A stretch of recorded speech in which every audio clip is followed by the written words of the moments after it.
Long before microwaves and meal apps, families survived on creativity.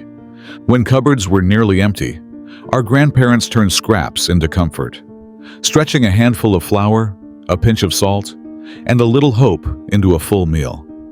It wasn't just cooking, it was resilience, served warm. Today, let's step back into those kitchens and rediscover the dishes that fed both body and spirit during the hardest times. Stone soup, the community meal that began with a rock. In a small, hungry village, a traveler arrived with nothing but a pot, some water, and a smooth stone. He promised to make soup for everyone. Curious faces gathered as he stirred the boiling water. "It just needs a bit of flavor," he said softly. One woman added a potato, another a carrot. Then came salt, herbs, and scraps of meat. The air soon filled with warmth and laughter. Neighbors who had once stayed apart now shared a single meal, made from almost nothing. When the bowls were empty, the stone lay at the bottom, clean and shining, like a secret. The traveler left quietly the next morning, but the stone stayed behind. And years later, people whispered that another traveler appeared, carrying the same pot, but not the same stone. Cream chipped beef on toast, the soldier's breakfast staple. During World War II, when rations were scarce and comfort hard to find, soldiers learned to make do with almost nothing. They called it chipped beef on toast. Thin strips of dried meat simmered with flour and milk, then poured over stale bread until it softened like home. It wasn't elegant, but it warmed cold mornings and reminded them of kitchens far away. Around camp tables, they joked and called it SOS, though most knew it stood for something else, survival, and maybe a bit of love. When the war ended, many brought the recipe home, serving it proudly to their families. Yet some said, no matter how carefully they cooked it, something was missing. Perhaps not an ingredient, but the memory it carried. And after that, another meal found its way into those same kitchens. Pea soup with dumplings, a bowl that stretched to feed many. Long before quick meals and microwave dinners, there was the pot, slow, steady, and always waiting. Into it went dried peas, a few bones for flavor, and bits of vegetables saved through the week. When the broth thickened, Grandma would drop in spoonfuls of dough, soft dumplings that rose like little clouds. The soup fed everyone, thick, warm, and enough for whoever knocked at the door. It wasn't just food. It was comfort that tasted like hope. Around that pot, families learned patience, and the smell of peas and flour turned worry into peace. But one night, the story goes, Grandma let it simmer too long, and those dumplings never sank again. Some said it was the pot's way of remembering every meal it had ever saved. And maybe that wasn't the last secret it kept. Scrapple, turning every part of the pig into breakfast. When nothing could be wasted, scrapple was born. A humble dish made from whatever remained after the butcher's work was done. Pork scraps were simmered with cornmeal and spices until they formed a thick, hearty mush. Left to cool overnight, it was sliced and fried each morning, crisp on the edges, soft in the middle. Its smell filled the farmhouse before sunrise, a sign that breakfast was certain, even when money wasn't. It was food made from grit and gratitude, proof that comfort could come from what others threw away. Grandfathers swore by it, mothers seasoned by memory, and children learned the taste of hard-earned warmth. But one story still stirs, of a family who cooked it the same way for generations. Until one morning, the scent was different, and no one knew why. Onion sandwich, a sharp bite of survival. When times were harsh and cupboards stood nearly empty, even the simplest foods found their purpose. The onion sandwich became a quiet hero. Raw slices layered between buttered bread, sometimes with a pinch of salt, sometimes with nothing at all. Its bite brought tears, but also strength. Farmers packed it for the fields, children carried it to school, and families ate together in silence, thankful for anything that filled the ache. That sharp crunch became the sound of endurance. a reminder that flavor and hope could still exist, even when plenty could not. But old folks whispered a strange tale. If you left one out overnight, the onions didn't wilt. They grew sweeter by morning, as if they'd remembered better days, or something the world had forgotten to taste again. Water pie, a dessert made from nothing but hope. It sounded like a joke at first, a pie made of water. But in the lean years, laughter was often the secret ingredient. Housewives poured plain water into pie crusts, whisked in sugar, flour, and a drop of vanilla, then waited as the oven worked its quiet magic. Slowly, the clear liquid thickened, the crust browned, and a soft golden filling appeared, sweet, warm, and full of wonder. It wasn't just dessert. It was defiance, proof that hope could still rise, even when the cupboards were bare. Families shared it proudly, tasting comfort that cost almost nothing.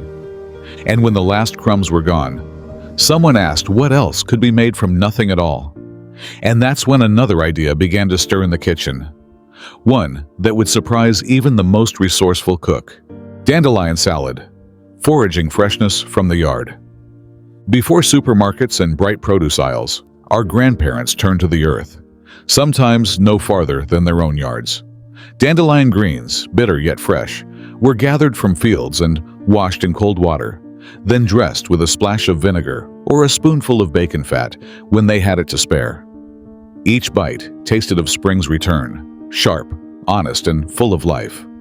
What others called weeds, they called dinner. And at the table they spoke quietly of better days ahead. It was a meal that reminded them how nature gives, even in hard times. And when the last leaf was gone, someone wondered what else might be hiding in plain sight. A root, a flower, or something even stranger waiting to be found in the next patch of earth they searched. Hoover stew, the Great Depression's one-pot wonder. In the hardest years, when pennies disappeared faster than paychecks, Hoover stew became a quiet hero of the dinner table. A pot of boiling water met macaroni, canned tomatoes, sliced hot dogs, and sometimes beans. Anything that could stretch one meal into two.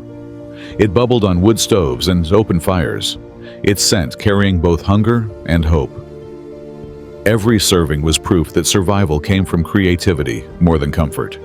Mothers stirred with tired hands, children waited with empty bowls, and somehow, everyone got a taste. The stew didn't just feed bodies, it fed belief. And when the last pot was scraped clean, someone wondered what other miracle might rise from scraps and chance. A recipe passed along, perhaps. Or something even simpler, still waiting to be remembered. Depression cake. Sweetness without eggs or butter.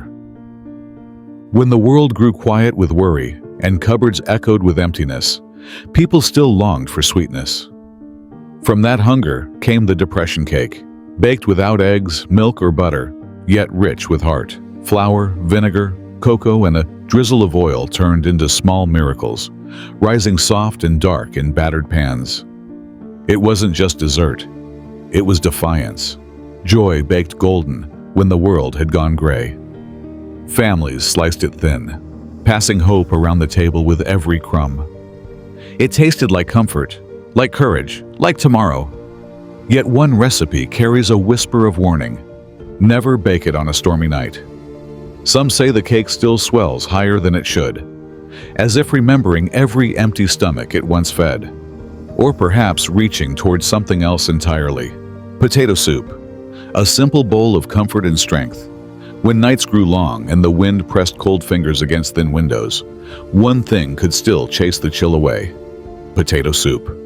Simple and forgiving, it began with little more than water, salt, and a few humble potatoes peeled with care. On lucky nights, a splash of milk or onion joined the pot, and the kitchen filled with a scent that felt like safety. Each bowl was creamy proof that warmth didn't need wealth, and strength could rise from simplicity.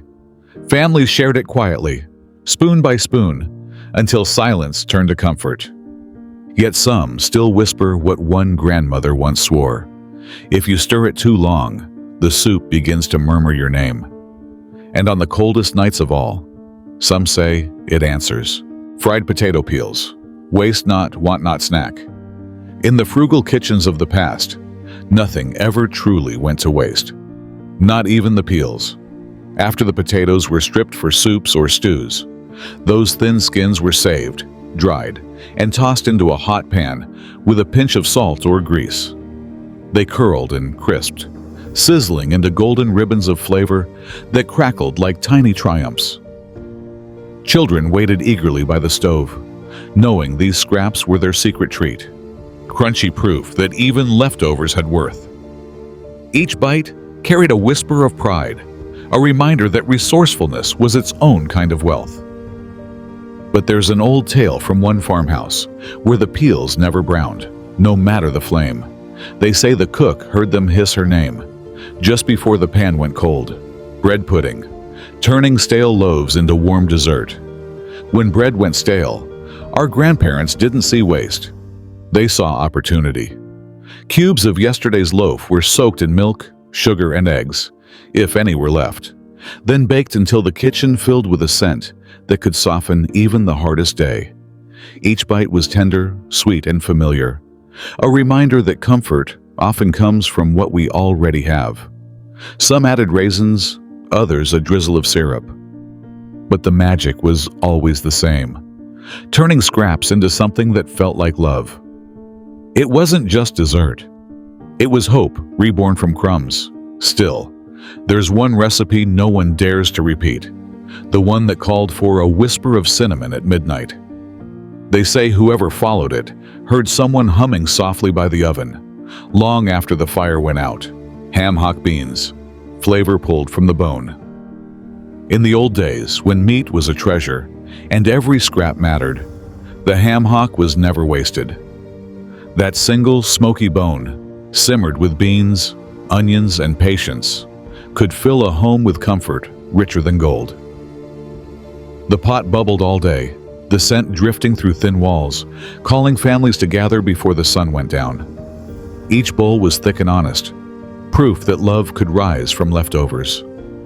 Grandfather swore the secret wasn't the meat, but the slow surrender of flavor, the quiet faith that turned little into enough. Around that pot, hunger faded, and hearts grew full again. But some still whisper that if the bone ever cracked while boiling, the stew would never stop, bubbling softly through the night, waiting for the one who would never return. Rabbit stew, survival from the backyard. When grocery shelves stood bare and coins meant little, survival often came from the backyard. Rabbit stew wasn't luxury. It was life made tender in a single pot. Grandfathers hunted with quiet skill. Grandmothers cleaned and seasoned with patience. And soon the kitchen filled with the scent of carrots, potatoes, and slow simmering hope. Each spoonful was humble proof that warmth could be made from hardship, that hunger could teach gratitude. Families sat close, sharing silence and steam, learning that comfort doesn't come from plenty, but from care. The stew stretched through long winters, feeding both body and spirit. Yet, old folks still tell one story of a pot left overnight to cool, its lid gently ajar come dawn, and a line of tiny footprints leading back toward the garden. Corn cob jelly, sweetness from scraps. When the corn was gone and only the cobs remained, most saw waste. But our grandparents saw promise. Those pale yellow remnants were simmered in water, coaxing out every drop of hidden sweetness. Mixed with sugar and pectin, the humble broth became a golden jelly that gleamed like sunlight in a jar. Spread over biscuits or cornbread, it carried the soft memory of summer fields and long, warm days. Each jar on the shelf was more than food. It was proof that thrift and love could turn leftovers into treasure. Families learned that nothing good ever truly goes to waste, not even what's been picked clean. Still, one farmer swore that under a full moon, the jelly glowed red instead of gold, and those who tasted it never quite spoke the same again. Garbage soup, the ever-changing pot of thrift. In a time when nothing could be spared, even the word garbage meant something different. Garbage soup wasn't waste. It was a quiet masterpiece of leftovers. Onion ends, wilted carrots, potato skins, and bits of meat or beans all found their way into one big simmering pot. No two soups ever tasted alike, yet each one carried the same message: making something from nothing. The scent drifted through small homes like a promise that hunger would pass. Families gathered with chipped bowls and tired smiles, grateful for whatever the day had given them. It was thrift turned into nourishment, hope ladled out one spoonful at a time. But folks still whisper about one house on the edge of town, where the pot never emptied, and no one remembers what was added last. Vinegar pie, the mock lemon delight. When lemons were too costly and sugar too scarce, clever hands found another way to bring brightness to the table. Vinegar pie was born from thrift and imagination. A tart, golden filling whisked from flour, sugar, butter, and a splash of vinegar to mimic the tang of citrus long gone. Baked in a tender crust, it gleamed like sunshine in hard times, fooling both eyes and tongue into believing in abundance. Each slice was a quiet triumph, proof that determination could taste like dessert and hope could rise from empty cupboards. Families savored it slowly, grateful for the illusion of sweetness in a bitter world. But old cooks used to warn, if your vinegar pie turns too sharp, someone from your past is thinking of you, and sometimes their thoughts aren't kind. Eggish drop soup, stretching one egg into a meal. When food was scarce and bellies longed for warmth, one egg could become a feast if handled with care. Boiling water, a spoon of broth, and a slow pour of beaten egg, that was all it took. Golden ribbons unfurled through the steam, turning simplicity into comfort. Sometimes scallions or leftover rice joined in, but the real magic was transformation. How one humble egg could fill hearts as well as stomachs. Around worn tables, families savored each sip, learning that gratitude often comes from less, not more. It was nourishment, peace, and patience all in one bowl. But one story lingers, of a cook who cracked 2 eggs instead of 1, and watched strange words drift across the broth. Letters that no one could ever read, yet everyone remembered. Biscuits and gravy, comfort from the farm kitchen.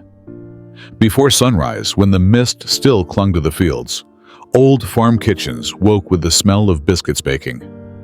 Made from flour, lard, and a splash of milk, they rose golden, while a skillet of gravy thickened nearby. Milk, flour, and sausage bits if fortune allowed.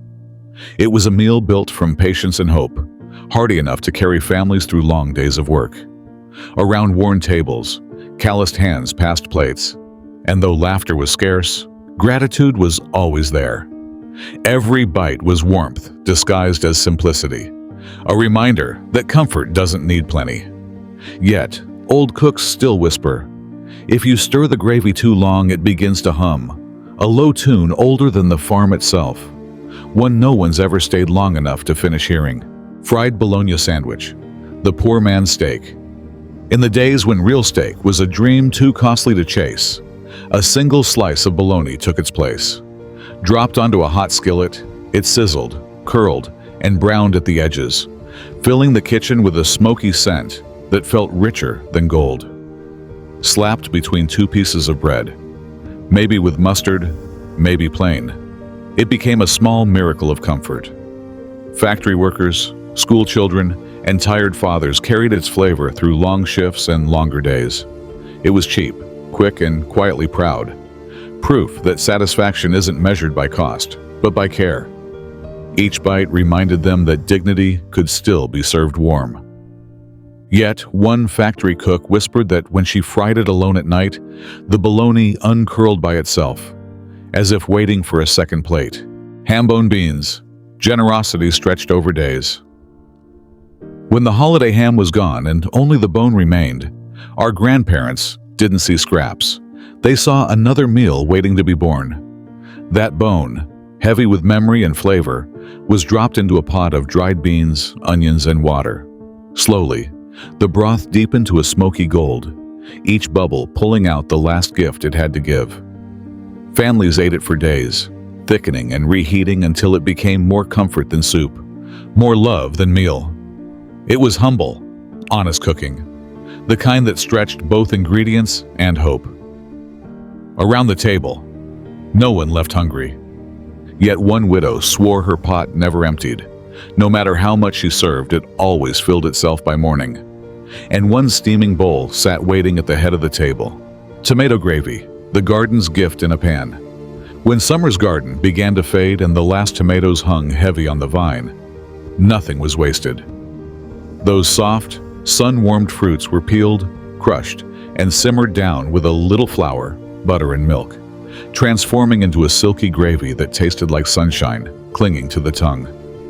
Poured over biscuits, rice, or potatoes, it stretched simple suppers into feasts. Its scent lingered through the house, the kind that pulled families to the table before a word was called. Every spoonful carried the warmth of soil, the care of hands that grew what they ate, and the quiet triumph of making plenty from the earth itself. But one farmer's wife whispered that her gravy once turned a deep crimson, and the next morning, every tomato in her garden was gone. Sugar sandwich, sweetness in hard times. When the shelves were bare and desserts were only a memory, sweetness came in its simplest form, a sugar sandwich.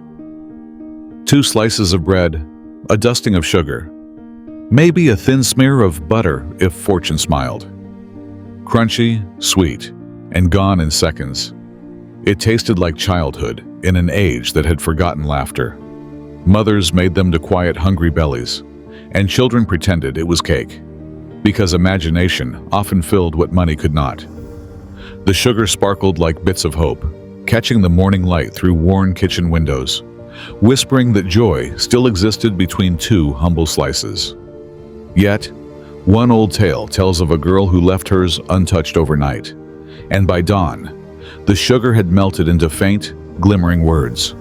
Words no one ever dared to read aloud. Potato peel soup, the true taste of resilience. When even the potatoes ran low, our grandparents turned to what others threw away, the peels. Boiled with water, salt, and a hint of onion, those scraps released a surprising richness, a flavor born from endurance. It was the taste of hard times softened by hope, a quiet rebellion against waste and despair. Around chipped bowls, families shared more than soup. They shared strength, the kind that survives long after hunger fades. Steam fogged the windows, the scent wrapped the home, and for a moment the cold world outside felt far away. Some say that if you lift the lid too quickly, the steam whispers names, voices of those who once sat at that same table, asking softly if there's still enough to share. Bread soup, a warm hug from leftovers. When cupboards ran empty and hope thinned like the air in winter, even a few stale crusts could become salvation. Bread soup was born from the art of not wasting. Old loaves torn into pieces, soaked in broth, garlic, and a splash of milk, then simmered until they melted into warmth itself. What began as scraps became something that wrapped the heart in comfort, the taste of survival disguised as simplicity. Families gathered close, spoons clinking softly, the aroma reminding them that love often needed nothing more than what was already there. Every bite was humble, tender, and real, proof that hunger could be met with patience, not panic. They still whisper that if the pot cools without a lid, the steam curls into faces, smiling, as if grateful to be remembered once more. Mock apple pie, magic made from crackers. In the days when apples were too costly to buy and orchards felt a world away, resourceful hands found a trick of taste and illusion. With crackers, sugar, cinnamon, and lemon, they baked a pie that fooled even the sharpest palate. The crust flaked golden, the filling shimmered like spiced apples, and no one dared question how such sweetness came from so little. Around kitchen tables, families laughed softly at the miracle. Dessert without fruit, comfort without cost. It was a recipe whispered through generations, a spell of thrift and wonder that turned scarcity into celebration. Old bakers still tell of those nights by candlelight, when the mock apple pie rose too fast, exhaled once before cooling, and left behind the faint scent of orchards that never truly existed. Mustard sandwich? When bread was all you had. There were days when the cupboard echoed and the mustard jar was all that remained. So they made do, spreading that sharp, yellow bite across plain bread and calling it supper. The flavor burned, fierce and honest, a sting that reminded folks hunger could sharpen courage too. Factory workers packed it in lunch pails, children traded halves at school, and mothers smiled as if it were a feast. It wasn't abundance, but it was pride. Grit pressed between two slices, proof that even hardship could be swallowed with grace. Each sandwich carried the taste of endurance, of quiet victory in lean times. Old stories whisper that if you leave one on a windowsill overnight, the bread fades away by dawn, leaving behind only the sharp scent of vinegar and the feeling that someone had already eaten. Salt cod sauce, preserved protein of the poor. Long before refrigerators and full shelves, salt was the quiet savior of the hungry. Dried and preserved for months, a single slab of salt cod could feed a family when fresh meat was only a memory. Soaked, flaked, and stirred into a sauce of milk, onions, and pepper, it carried the ocean straight into landlocked homes. The scent was sharp, the flavor bold, the taste of endurance wrapped in brine. Sailors, farmers, and widows swore by it, for it kept them alive through endless winters. Each plate told a story of patience, of survival earned grain by grain. But old cooks warned, soak it too briefly, and the sauce begins to murmur. Soft, salt-thick whispers that sound like waves on the floorboards. And sometimes, faint voices calling for one more taste from beneath the tide. Milquetoast, comfort in a cup. When storms rattled the roof and illness crept through quiet homes, there was always milquetoast. Soft, simple, and kind. Toasted bread, buttered with care, was soaked in warm milk, sweetened just enough to calm both hunger and heart. It was a meal for the weak, the weary, and the hopeful. Something gentle enough for children, soothing enough for the old. Each spoonful carried the warmth of safety, the sound of a lullaby in edible form. It wasn't grand, but it was healing. A whisper of peace in a world too loud with worry. But old diaries tell of one family who swore their milquetoast began to hum, low and steady through the night until morning came and the bowl sat empty, except for a spoon still faintly warm, as if someone had just set it down. Cornmeal mush, the breakfast that filled empty stomachs. In times when cupboards were nearly bare, cornmeal mush was a quiet savior. Just cornmeal, water, and a pinch of salt. Nothing fancy, yet enough to fill empty stomachs and keep families going. It simmered slowly on the stove, its soft bubbling sound carrying hope through the kitchen. In the mornings, it was eaten warm with a drizzle of syrup or milk if fortune smiled. At night, leftovers were sliced and fried crisp, transforming into a golden, hearty supper. It wasn't luxury, it was survival, proof that comfort could come from the simplest things. Each spoonful told a story of patience, gratitude, and endurance. But some say that if you leave a pot of cornmeal mush uncovered till dawn, you'll hear a faint tapping inside, as though the hunger itself is asking for just one more bite.